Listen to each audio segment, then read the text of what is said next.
Welcome to the bizval podcast. At bizval, we are passionate about empowering entrepreneurs the world over to understand and unlock the value in their business. We work with advisors and entrepreneurs to demystify the value creation process when building a business. At bizval, we know how tough it is to grow and run a business, which is exactly why we've made valuations simple to understand, accurate, and affordable. Our unique blend of tech and touch ensures that you always receive the best service, authentic human engagement, and data-led insights to ensure that you build a business that provides you with freedom and choice. In the bizval podcast, we showcase stories of real entrepreneurs and advisors, sharing lessons and inspiration from their journeys to make your journey just that little bit easier.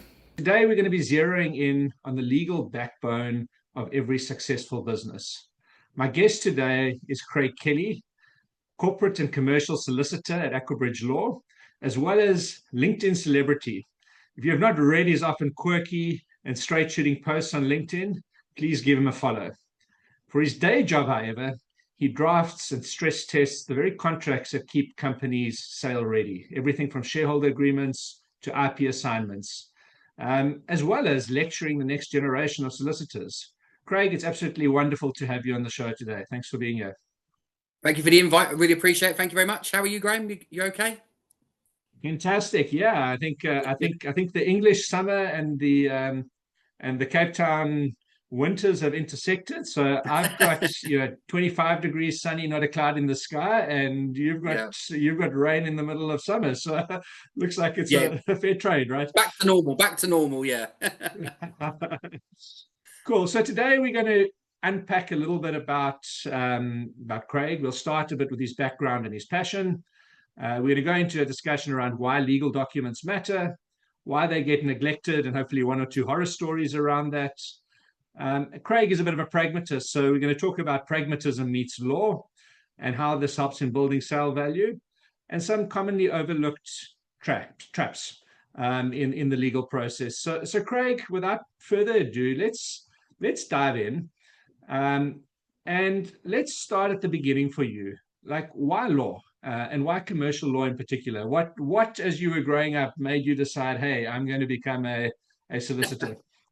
Well, there was many career paths I actually wanted to take. At first, it was a drama student or an actor. I wanted to do that sort of thing. So it sort of links into what we sort of do now with that sort of thing. But no, from my perspective, it was always the law. My dad always had an interest in that sort of stuff, and I actually wanted to be a police officer. That was the first aspect when I was sort of growing up. But that all sort of changed when I went to sixth form and studied law, and then went to university and studied law. For me, the commercial side of it is very interesting. Growing up watching programs like Dragon's Den and The Apprentice and seeing how businesses work. And I think being a commercial solicitor like myself, it's not always about the law. It's about having that commercial awareness of how things work. So one deal will not be the same as another. And it's commonly used by us corporate commercial solicitors is taking that commercial view on a matter. Now, it may not be how the law strictly says it can work, but if it works for both parties and gets the deal over the line, then taking that commercial view about an aspect maybe of the purchase price or how the deferred consideration is going to work could always sort of then just peek that over. And so I think that's one of our main aspects is taking that commercial view sometimes. Yeah, I think that's so important. It often gets neglected. We get caught up in the Latin and all the sort of, the legalese, so to speak. But I think it's a massive gap. And when it comes to business, is being able to connect what a business owner is living and experiencing, and present not just the law, but present alternatives to them in plain language in a way that they can actually grow their business rather than it being seen as a sort of compliance handle that holds them back, right? No, exactly. And I think when it comes to sort of the process of when you're selling your business, for example, with the due diligence process, we may be dealing with guys that have dealt in 30 years in one industry and they are geniuses at their industry. And that's why they're selling for the big money. And that's why somebody wants to acquire their business. But the other side of it may not be their forte. So being there and for want of a better word, holding their hand through the process and just explaining it in plain, simple English is what everybody needs. It's like myself. I wouldn't even know how to change. I struggle with light bulbs in the house, and DIY is not my forte. So having someone around to help me with that kind of thing is much better. So it's all swings, and we're all good at our own thing. And I think that's what having an expert on board when you're doing those sorts of processes is key, isn't it? And it shouldn't be in just trying to make it as plain and as simple for our clients is what we try to do. Absolutely. And I take it when your wife asks for a light bulb to be changed, she either does it herself or calls a handyman. This is it. My brother's usually on speed dial, yeah. So he's the more hands-on guy in the family as opposed to me. So it's yeah. Cool. Craig, I want to just, before we dive into, the legal side of things, just a little bit about you. So I know you've got a passion for lecturing, aspiring, and value lawyers. Won't you just share with our audience a little bit what draws you to teaching and why this is so important to you? So from my perspective, I think it's a bit about having when I went to law school, we were taught the law and it was all done by the lecturers who were amazing. And we learned case law, we learned how the structure works.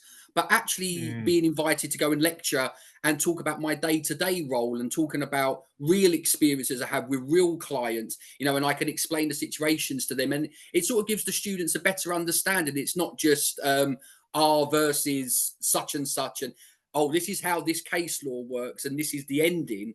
I can give real situations of where, we had a buyer, it was a risky sale, deferred consideration, and there was issues with this, and just giving that understanding, because sometimes when you're just reading case law, it's just that one fact, and okay, well, how can that be applied? And I think with me doing my lecturing, it gives me a sort of an opportunity to showcase what we do in the real world when it comes to solicitors. And I'm hoping, with the feedback we've had from the students, they like that, and it gives them more of a pragmatic look at the way the law works, as opposed to just reading humongous textbooks. They're probably even gone now. It probably doesn't even use textbooks anymore. It's probably all online. The days of the big textbooks are probably all going now. But I just remember sitting at law school and reading through reams and reams of humongous books, and just so just to hear from someone in the profession just gives you that sort of better knowledge, I think. Yeah, I mean, as you say, in the day, in this age, whether it's AI or access to the information is not the hard part anymore. It's learning how to apply that practically. And I think, it's so important as part of that training process to be able to give that back. And we will talk a bit about it later as well. Is that sort of practical and pragmatic real life experience is invaluable, and it's something I guess we do need to teach to the next generation of aspiring professionals. So it's wonderful that you're involved in that. So I'm going to move on to a little bit, so when we talk law and legal documents, it's probably every entrepreneur's worst nightmare. You want to build a business, you want to go out there, you want to be selling, you want to be creating. But let's talk a little bit for small and medium businesses. Like, in your view, what are the sort of 3 non-negotiable documents that they need to think about? I'm sure there are many more, but if you had to pick any 3, what would you say to a business owner? As you probably see on my LinkedIn post many times, the shareholders agreement or partnership agreement. For me, I think if you're going into business, it's the ultimate document that you need. It will govern how the business is run. It will set out your roles within the business and what you can and what you can't do. And also it talks about, the things we don't want to talk about. What happens to your shares when you die? What happens if you become incapacitated? It's a horrible thing to talk about, but having that piece of paper and that document there to say, this is exactly what happens, especially during a stressful time like that, the families are going to be wanting to deal with other aspects. But if it's all there on paper, we can deal with that. And I think one of the biggest aspects is when I talk to clients is sort of further on down the line, if they've gone into business with a family member or a friend. Oh, we were the best of friends, we didn't need any paperwork. Then it all falls down, and then that's when the real issues start. And it's heartbreaking to see, because the shareholders agreement is not like a magical document. I like to see it as it can act as that barrier between the business relationship and the family and friends relationship, because you will have always something then to aim for. There's no ambiguity about, well, what happens if this happens or this happens? And also, and I think it really sets the tone out for how your business is run. I guess it's a little bit like a prenuptial contract or an antenuptial contract in a marriage, right? You need to, and even prior to that, when you start dating somebody, you kind of agree your values and how you're going to engage and how many dates you're going to have a week and all those sorts of things, Exactly. and do you Yeah. want children or don't you? So it's those foundational principles. Yeah. Maybe just before we go into the next two documents, like what happens if you're a sole owner of a business, so you don't have partners? Is it still important? And I mean, I guess shareholders talks to having multiple people, but what do you do if you're a sole business owner? So if you're a sole business owner, I think the thing that you really got to look to is you have your articles of association. That's sort of the Mm. Bible of how the company runs, and all companies will need those. Are uploaded to Companies House. We actually noticed recently when we were dealing with sole shareholder, sole directors, that their articles didn't actually match what they required. So the quorum for voting on decision making, because we're actually dealing with someone who was borrowing money from the bank, and the bank Yeah, raised the issue saying your articles don't match you because you've only got one shareholder or yeah, one director. So we had to amend the articles to make sure. So little things like that. If you are a sole shareholder, sole director, just making sure that your documents actually do match what you have in place, because otherwise it just leads to an additional piece of paper that we had to do for the client. So it wasn't anything major, but just having that in place at the beginning will ensure that you don't have to do that extra step when you're in the lending process, because it just added a week on because we need to make sure that it was done yeah. correctly, get approved, etc. So yeah, so if you're a sole director, sole shareholder, just making sure that your documents match your situation and not something that's generic. 100%. So it's almost like a business manifesto. So it may not be a shareholder agreement, but your articles need to match. And even having a document like a business manifesto, which articulates all those same things, is probably Yeah. quite helpful. Yeah. Yeah, and Um, exactly. And when you're bringing in new investors as well, just making sure that they sign up to, because you could, with the shareholders agreement, to save you writing a brand new one. If you bring in investors, you could have what's called a deed of adherence. So they will sign that to say, yeah. yes, we agree to the terms of that at the moment. So just making sure that the shareholders, incoming investors, sign documents like that as well, just to make sure that you're all covered. Fantastic. Okay, so let's move on to the second one. So we've got a shareholder agreement, articles as sort of the primary sort of baseline. What else? I would say if you're providing goods and or services, terms and conditions are huge.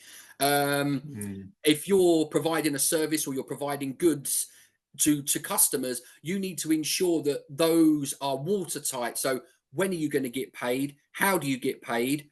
What happens if you do not get paid? What is the process then for that? Because effectively, you need to have those processes in place to say, we will provide you the goods and or services. You have We will raise an invoice. Once it's completed, you will then pay within X amount of days. If that's not followed, you can then follow the processes within the agreements to say, look, this is what you've signed up to. We need to ensure that that person then provides the money or return of the service. And also about termination clauses as well. They're very important, especially if you don't want to be working with somebody anymore, it's not working out. Ensuring you know about notice periods. We had something recently where somebody handed in what they thought was their notice period, for X amount of months. But it turned out that the way the contract was written, it wasn't, and they had to do another additional 6 months. They yeah. came to me too late. We could have spotted that at the beginning. We could have said, okay, well, this is what's going to be there. So just making sure that either side that you're on, whether you're providing the goods or services or receiving them, knowing exactly what you've signed up to, that there's no glaring things in there which could be detrimental to you. So just ensure that they're read correctly. Absolutely. I mean, this governs how you trade and how you engage with your clients. So I guess having actually going through that thought process of thinking about how are you going to engage, putting it down simply and pragmatically. I mean, I get your T's and C's don't need to be, like 60 pages long with all the fine print, right? In fact, Yeah. it's probably, for most small businesses, having a simple set of terms and conditions which cover, the 80/20 principle is probably more important than, reams and reams and reams of stuff that nobody ever reads. So let's talk about the last thing. Okay, so we've mentioned two documents so far: the shareholder agreement, robust terms and conditions. What would the third one be for, if you had to pick? Well, I suppose, so terms, conditions, shareholders agreements, anything relating to your intellectual property, really. If you've got Mm, intellectual property which you have in place. So it wouldn't be so much an agreement with somebody else, it would be with having that registered. So, for example, if you your bizval is a perfect example there behind you, you've got a nice logo with the wording. And if you have that registered as a trademark, you would then be able to have that protection in the UK for 10 years, and then nobody else could use something identical. And also, what I like about trademark law is nothing similar either. So someone couldn't use, I was going to say bizval, but that's probably the wrong word to use. Like something along those lines, because with the B the other way round, for example, or something like that, they would be able to stop in that industry. And it just gives you that certainty that if you built that brand over a certain amount of time, then you deserve to be able to benefit from that brand and not to have somebody else using that and pigtailing off the back of your success, really. So the registration process is quite simple. You know, it's quite a relatively cheap process as well. So just having that in place is great. And also, if you're thinking about sale of the business within X amount of years, having that protection, a registered trademark is a valuable, very valuable asset that allows you to trade. Absolutely. Yeah. Yeah, and I guess for small businesses and medium businesses, you know, we talk trademarks, we probably talk things like even your website domain, and owning that, and maybe a couple of defensive domains. You know, as you get more sophisticated, and let's call it the heavy IP, you might even want to think about patents and you know, your secret sauce. Coca-Cola is a good example of that, right? You know, so Indeed, you know, I think just thinking about it and thinking about it early on is really, really important. So I want to just talk a little bit about how these things relate to evaluation of a business or potential exit. So not to dwell on it for too long. So we spoke about shareholder agreements, terms and conditions, IP assignments. So you know, if you're thinking about selling your business or understanding its worth, how do these things make a difference in that space? Well, especially from the shareholders agreement, for example, it just shows with these documents, it's not just about how it is legally. Yes, it will cover you legally, but it's a reputational kind of aspect. It's like when GDPR came into play and everybody panicked about what they were going to do and this sort of stuff.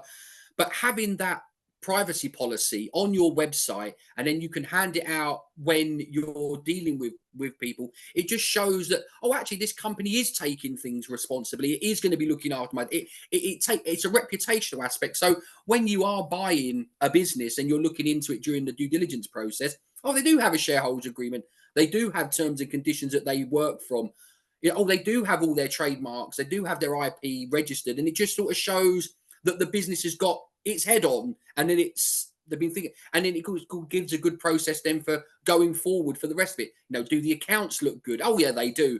It just shows that the business is in good working order, as opposed to, oh well, we've got this on the back of a fag packet, we've got this over here. It's like, oh, okay, it's all over the place. So having everything in order will just sort of show your business is running well, and there's been thought behind it. Yeah, absolutely. I mean, to kind of summarize that, you know, buyers looking for a couple of things. They're looking for certainty, Yeah. you know, and they're looking for trust, and they're looking for, can this business run without the owners? So by having those things in place, you know, if you thought about them, well, you probably also thought about what happens if you step back and the owner's not involved in the business. You know, terms and conditions can be a proxy for systems and processes to run the business ultimately. And then the important part you talk about, like, if that stuff's not there, what else is not there, you know, under the surface. So, you know, I think it's not just a compliance tick box. You know, when you're doing due diligence, people genuinely look at these things. So I think it's Massively. you know, absolutely. Okay, so let's move on a little bit. So we've spoken about why it's important, what some of the key documents are, but why, you know, you're dealing with business owners every day.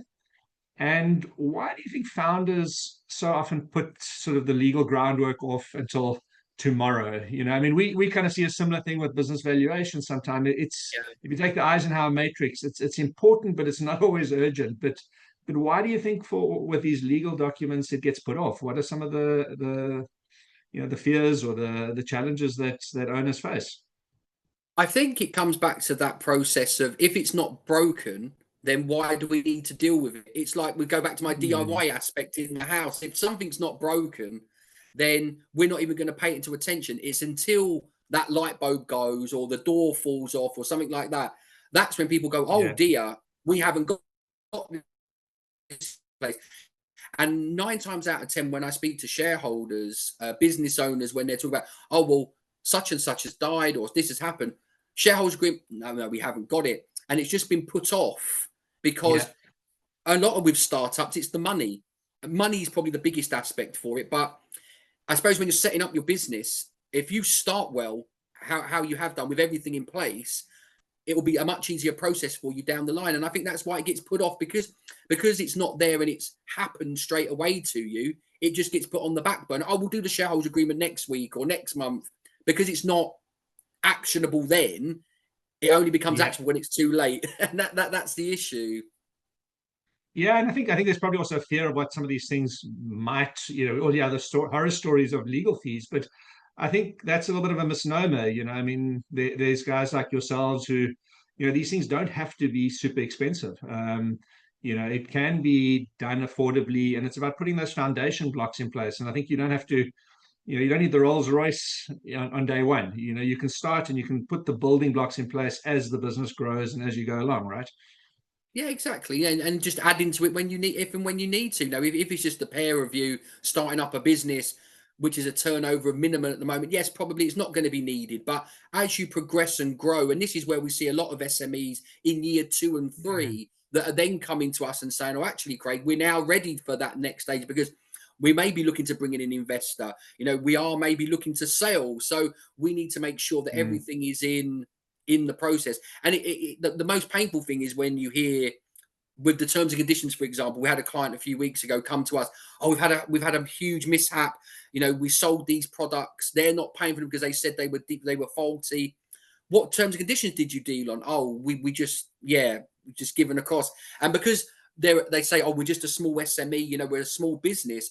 They didn't think that they Mm. needed those robust documents in place, but unfortunately they did.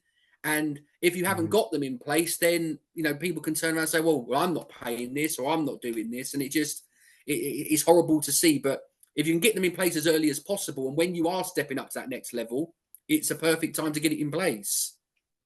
Absolutely. And I think sometimes as the business is growing, you get super busy and then you never get the time to do it later either. You kick the can down the Yeah. road. I mean, another great example more in the accounting space is like VAT registration. A lot of businesses start small and they're like, oh, well, I don't want to do that because it's extra cost for my customers. And then by the time they hit the VAT threshold, suddenly there's too much else going on. And then you've got to change your whole invoicing system and all sorts of things, so bite the bullet, do these things early on, and then you've got a solid foundation.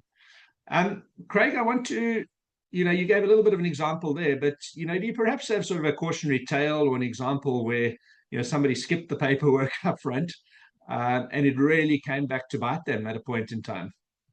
Yeah, I think it mainly comes back to the shareholders agreements. These are a lot of the horror stories you hear about.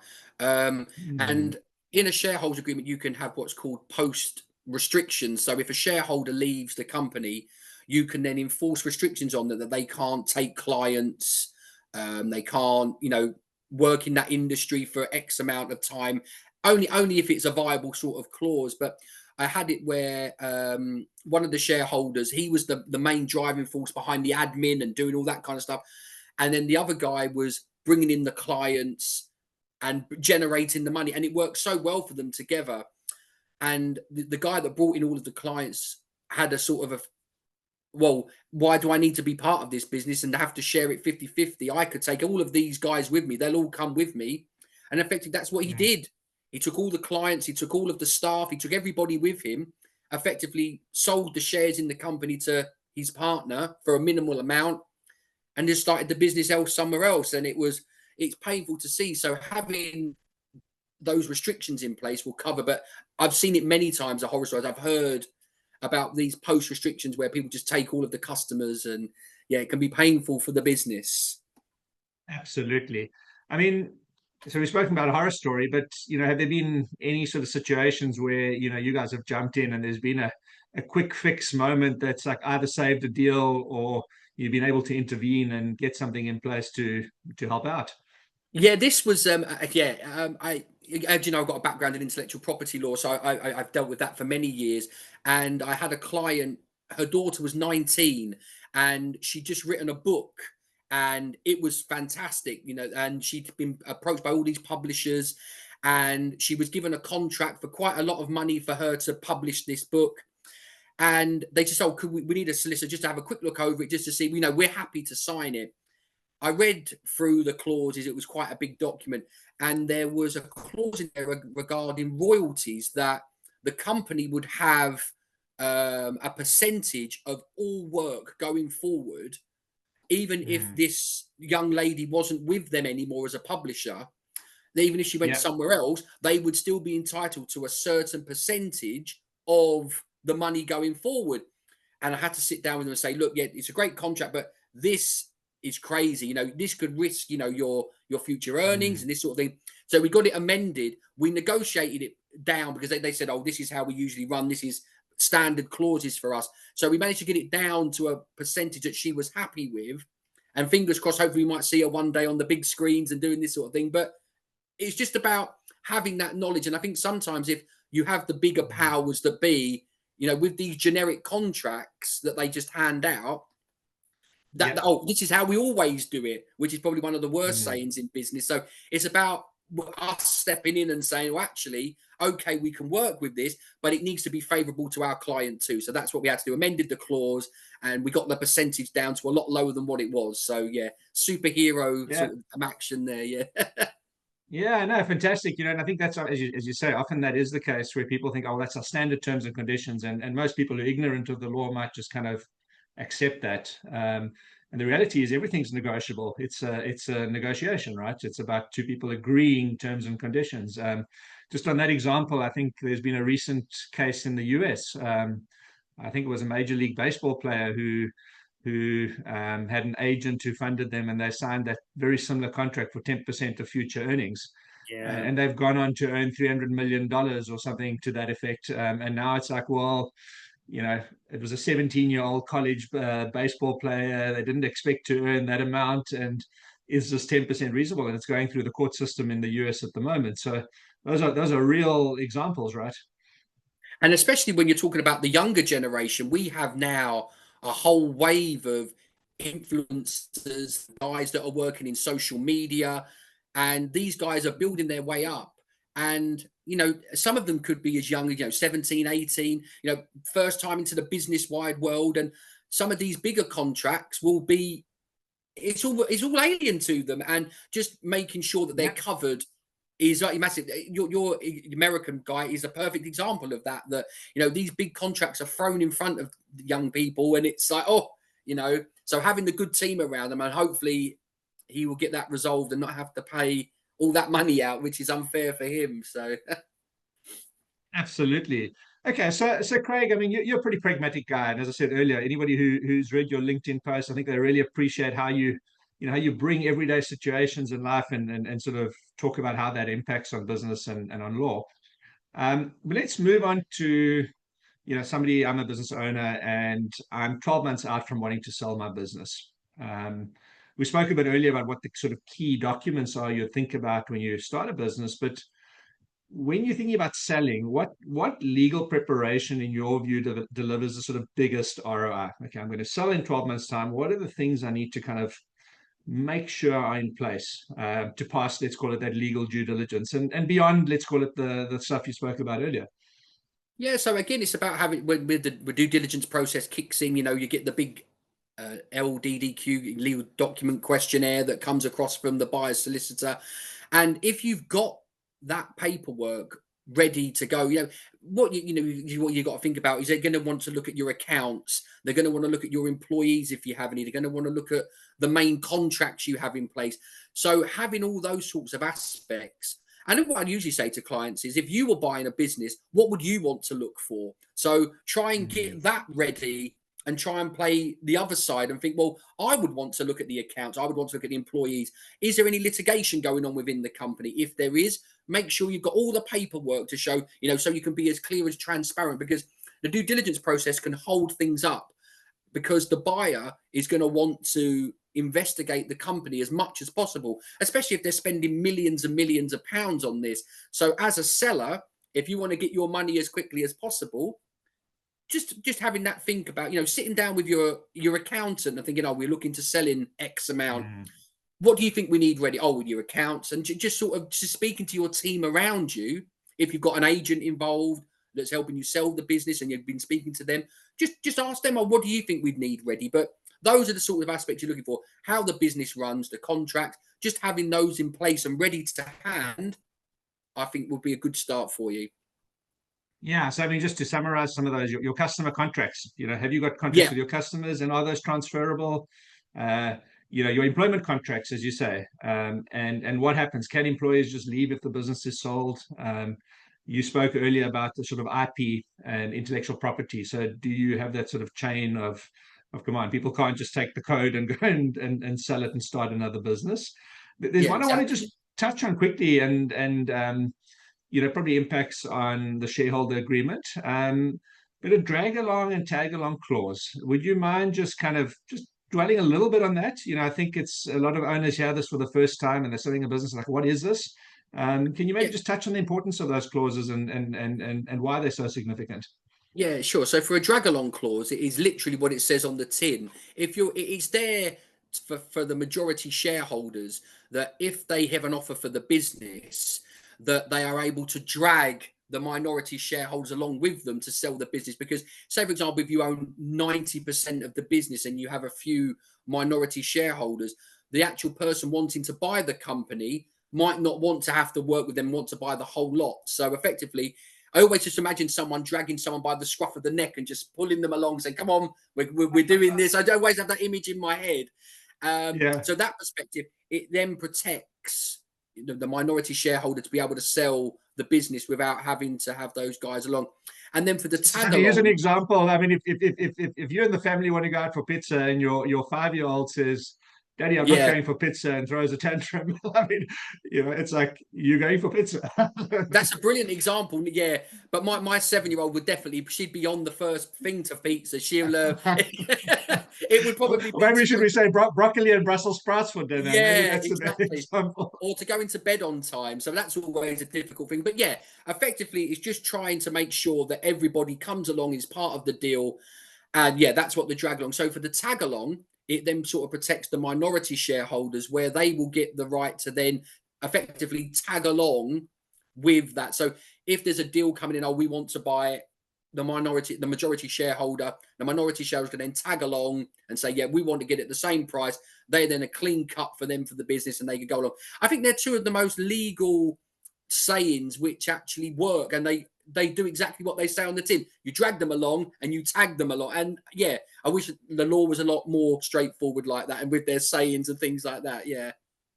Yeah, so the one is really to prevent, a tiny minority shareholder from like scuppering a deal because they're being stubborn or obstinate or whatever the case might be, Yeah. and the other is to protect the minority so that they don't get cut out of a deal, which and not able to liquidate or generate a return out of that. So And um, that's why you have them both in the agreement sometimes. So then it's your it's bargaining balanced. chip. If you're the majority shareholder, it's your bargaining chip to say, well, we'll give you tag along as well. So yeah, sorry, but that's what it's for there, just to sort of even it out for everyone.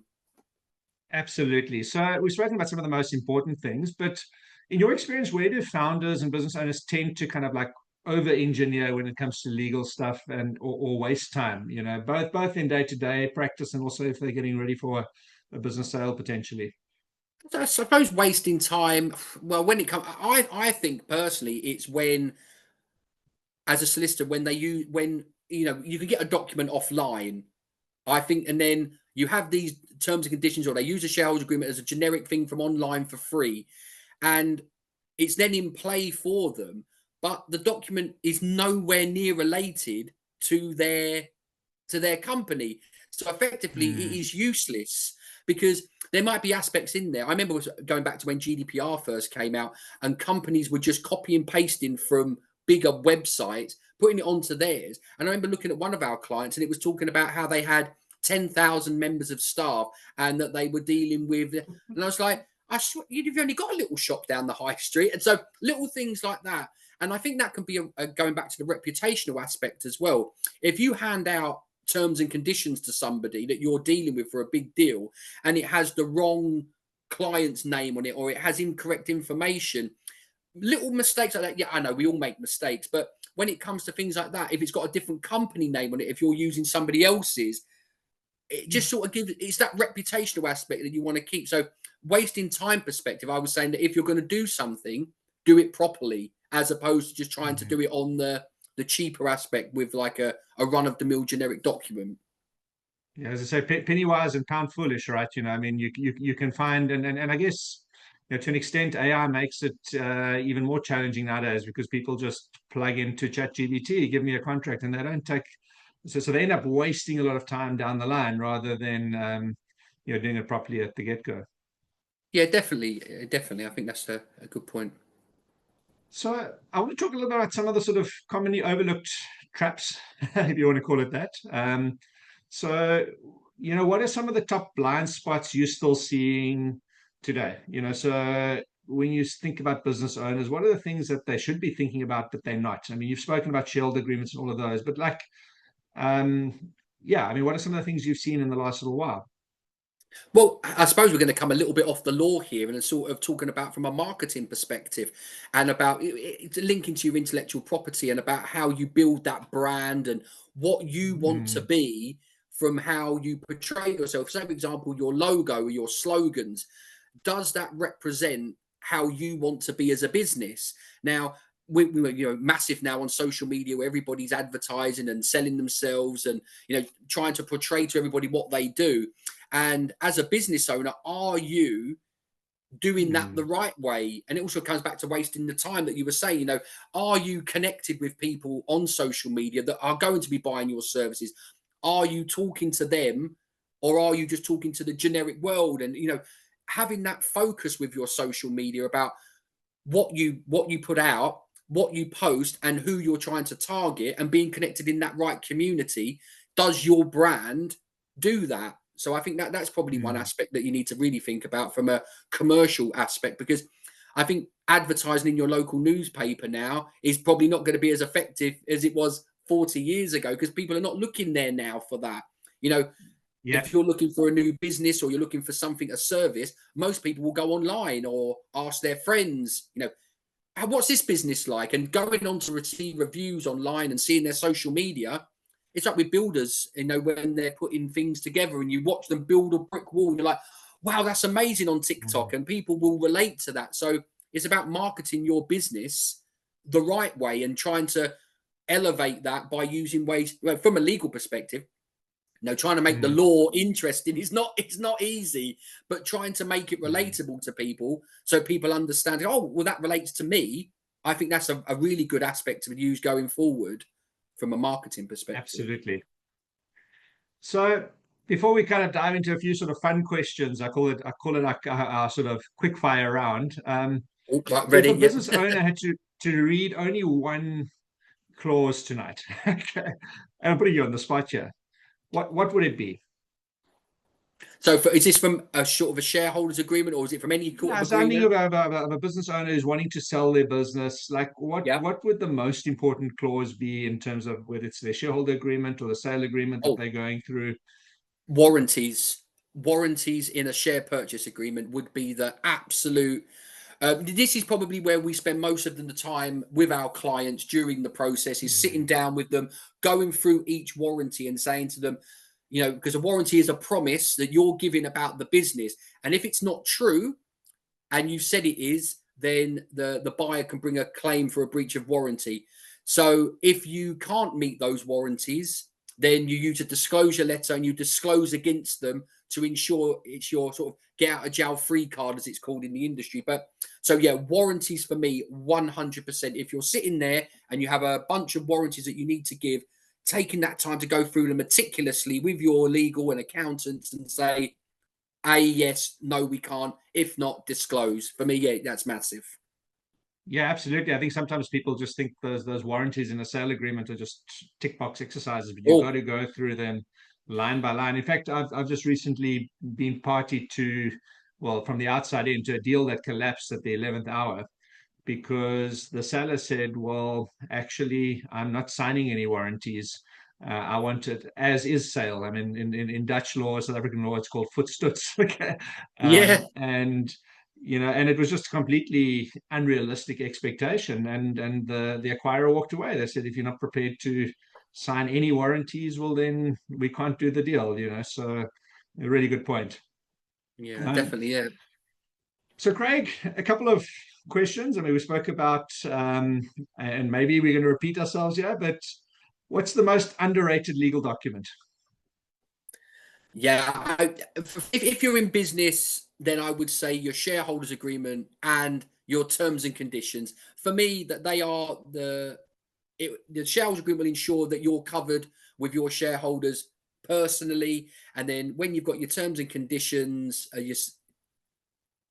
with the good for the goods and services, having those in place will really make sure that your business will be seamless, and you just don't want that Mm. ambiguity. You just want to be able to make sure, well, you haven't paid me on this date, so I'll be able to take the next step.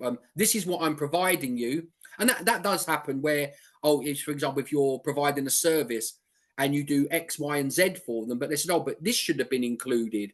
Well, no, it wasn't mentioned anywhere. Oh, we thought this was going to be included. Then it just leads to issues. If you've got it all set out in the paperwork, we are offering X, Y, Z for this payment, Mm. then everybody knows where they are. So I think it's those two definitely. Fantastic. Okay. A legal tech tool that you swear by. You're a solicitor, you're operating in the modern age. What's your biggest technological support tool?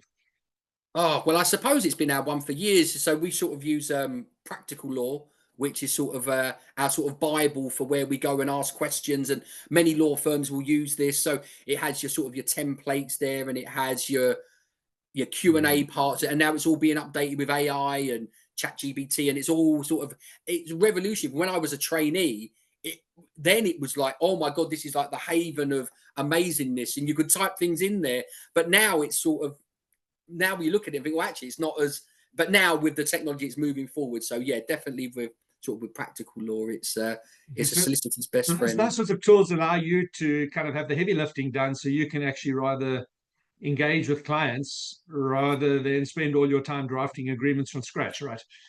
Yeah, so we will, we have our precedents which you have in place, but no two are ever the same, and that's the thing Yeah. where sometimes when you're working with other solicitors and you get this across, oh, there's bits still left in there from previous deals, and it's just about making sure that it's right for your client. And this is what we do. We Mm. have the document, we write a summary report for all of our clients, just to say in a couple of pages, no, this is this. Then we have the phone call to go through the agreement. So most of the heavy lifting, like you said, is because the law is the law. That's what we have to work from. But a Mm. lot of it is then amending it and making sure that it fits our client and ensuring that their needs are met with it all. So that's the tricky part. So yeah, I wish we could just press one button, it was all done. But I think those days, I think I might be out of the profession by the time that happens. But yeah, If, so if, if, if only.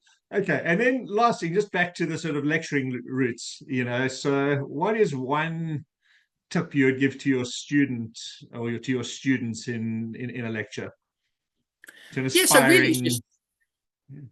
Yeah, it's just about asking questions. We was always told there's never a bad question to ask. Our lecturers used to say the worst questions are the ones that are never asked, and I've always lived by that mantra. So I think we're only ever going to learn by asking questions and this sort of thing. So, and most trainees and paralegals always start the question. Oh, I know this is a stupid question. I'm sorry to take up your time. I don't ever Mm. apologize for that. Just ask, because if you ask and get it right, and then we do it the right way, it could be worse than you going off on your own trying to do something without it.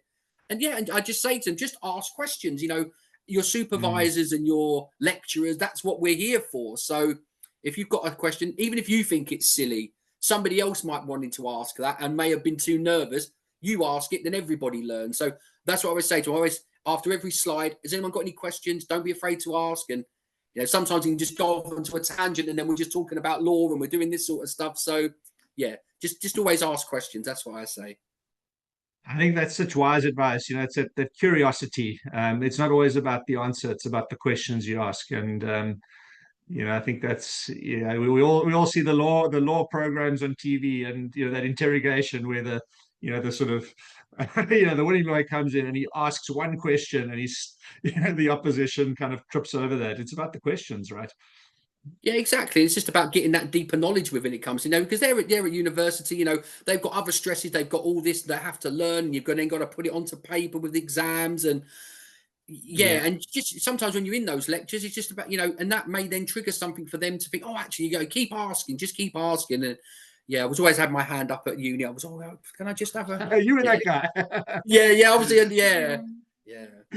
Great. Craig, it's been absolute gold. Just wonderful to have you on the show. And thank you, as always, for just being so open and pragmatic. I think there's some really cool takeaways out of this episode, from like, don't wait, put your legal framework in place from day one, get your shareholder agreement sorted, your terms and conditions, your IP, do the basics and build on that. And then if you're getting into a sale process, think about, what are the things that a buyer would want in place? How do you build trust and how do you minimize risk? So I think there's a lot in this episode. So, I'd really encourage anyone who's listening today, if you've got any UK-based legal questions, reach Yeah, out feel to free to ask, Craig. always ask. Yeah. Absolutely. Ask him questions. But Craig, where's the best place that our listeners can connect with you, or reach out to you if they have any questions? My LinkedIn would be, that's preferable. Craig Kelly, I'm on there. So yeah, just feel free to reach out, send me a message and connection, and always happy to catch up from there. Always, that's always great. Yeah. Fantastic, Craig. Thanks for being here. And anybody who's listening, if you enjoyed this episode, please share it with a founder friend, and keep building companies that matter. So we'll see you next time on the bizval podcast. Thanks, everyone.